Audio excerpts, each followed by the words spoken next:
అప్పట్లో మలాలా ఒక మంచి మాట చెప్పింది. గన్నుతోని టెర్రరిస్ట్‌లను చంపొచ్చు.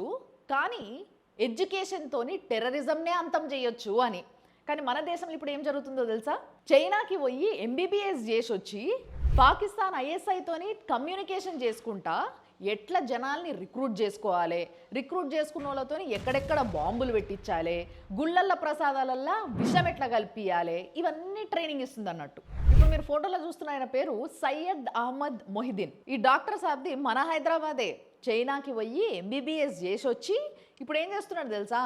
అండర్ గ్రౌండ్లో ఒక ల్యాబ్ ఏర్పరచుకొని అక్కడ మంచిగా రేజన్ అని ఒక పాయిజన్ ఉంటుంది అనమాట. దాన్ని తయారు చేస్తుండే, దానికి కావాల్సిన ఇంగ్రీడియంట్స్ అన్నీ తెచ్చుకొని మంచిగా దాంతో ఈ పాయిజన్ తయారు చేస్తుండే అనమాట. అంతేకాకుండా గన్నులు పట్టుకొని గుజరాత్కి, యూపీకి అట్లా తిరిగి వస్తూ ఉంటాడు అనమాట. అంటే అక్కడ రెక్కి నిర్వహిస్తుంటాడు. ఆ టెంపుల్స్ ఏమేమి ఉన్నాయి అవన్నీ చూసుకొని వస్తుంటాడు అనమాట. అట్లా పొయ్యి వస్తూ మొన్న గుజరాత్లో యాంటీ టెర్రరిస్ట్ స్క్వాడ్కి దొరికిండు అనమాట.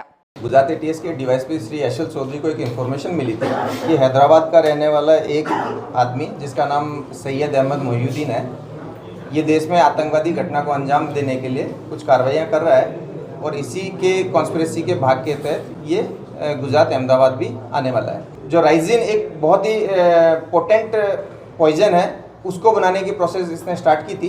इस पर्टिकुलर विजिट में इसको ये वेपन की डिलीवरी होनी थी। इन वेपन की डिलीवरी के बारे में जब पूछा गया तो ये कलोल के आसपास से इसको एक लोकेशन पे ये डेड ड्रॉप की तरह ये वेपन मिला था। ఈయనతో పాటు ఇంకో ఇద్దరిని కూడా కలిపి అరెస్ట్ చేసి తీసుకొచ్చారు. ఇప్పుడు మీరు చూస్తున్న ఆయన ఇంకో డాక్టర్ అన్నట్టు.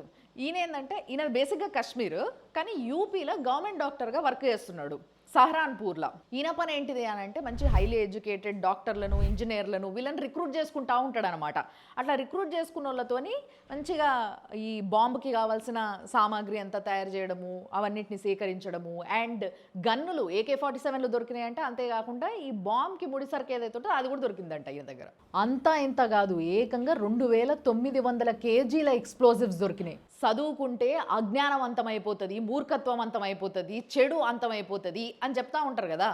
కానీ సంస్కారం లేని చదువు మన సిలబస్లల్లో ఉన్నంత కాలము అవి ఏమీ జరగవు. మనదే బుద్ధి తక్కువ అట్లా అనుకుంటే.